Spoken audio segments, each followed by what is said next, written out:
আউযু বিল্লাহি মিনাশ শাইতানির রাজিম বিসমিল্লাহির রহমানির রহিম রব্বি জিদনি ইলমা রব্বি জিদনি হিকমা। আমরা আজকে অবকল্পনের আমাদের 6 নম্বরের কি পর্ব ছিল, ঠিক না?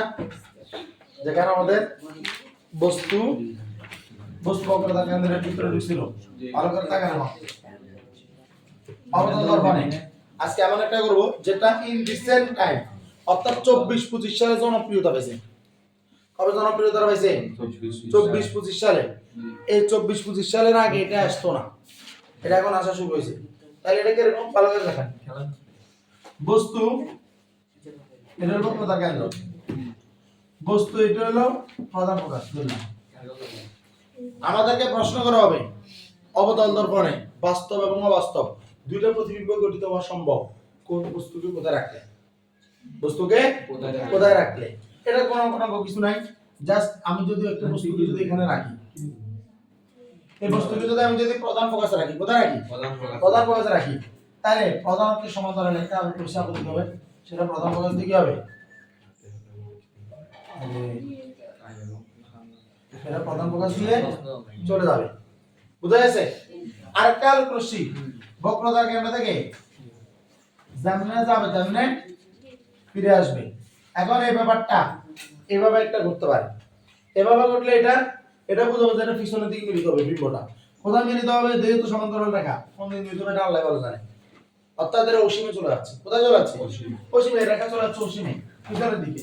তাহলে বস্তুর অবস্থান, বিম্বের অবস্থান অসীমে। আর অসীমে মানে কি? বিবর্ধিত। কি হবে?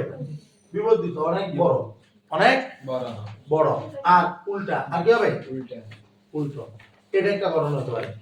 কিন্তু এই যে ব্যাপারটা ঘটবে, বস্তু আর বিম্ব দুটোই তো তর্পণের সাইড না, এটাকে বলবো আমরা বাস্তব। এটা কি বলবো?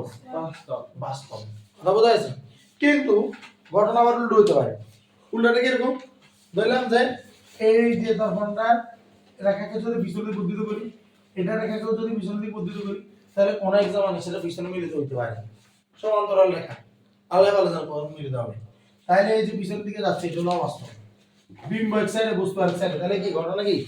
অবাস্তব। আবার অবাস্তব ঘটনা যেটা সোজা হয়, কেমন হয়? সোজা।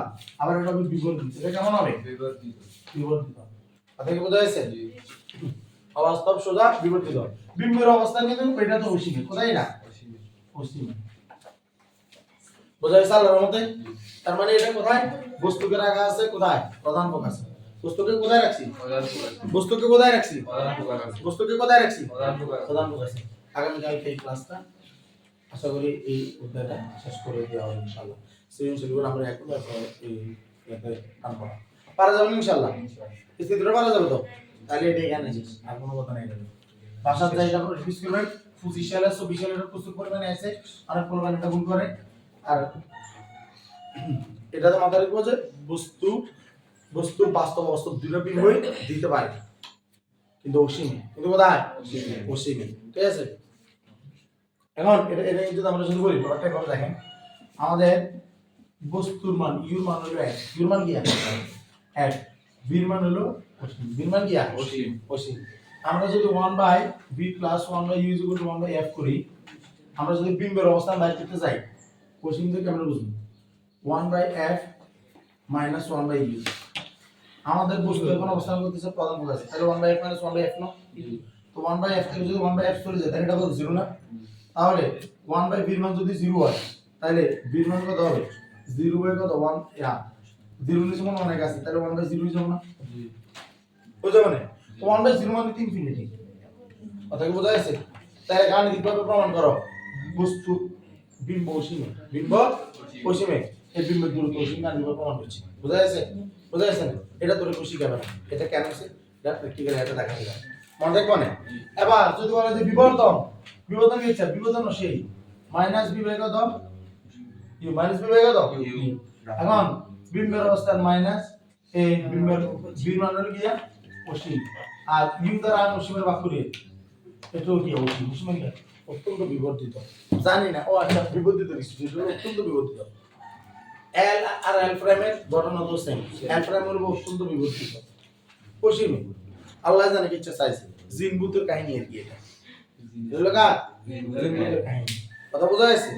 শেষে এটাই ছিল আমাদের একটা এই আমাদের বস্তু জগতের বাইরের একটা ঘটনা, ঠিক আছে, যেটা আসলে ঘটে না, যেটা আসলে ঘটে না, জিনার লগে সম্পর্ক পারা যাবে ইনশাআল্লাহ। আসসালামু আলাইকুম।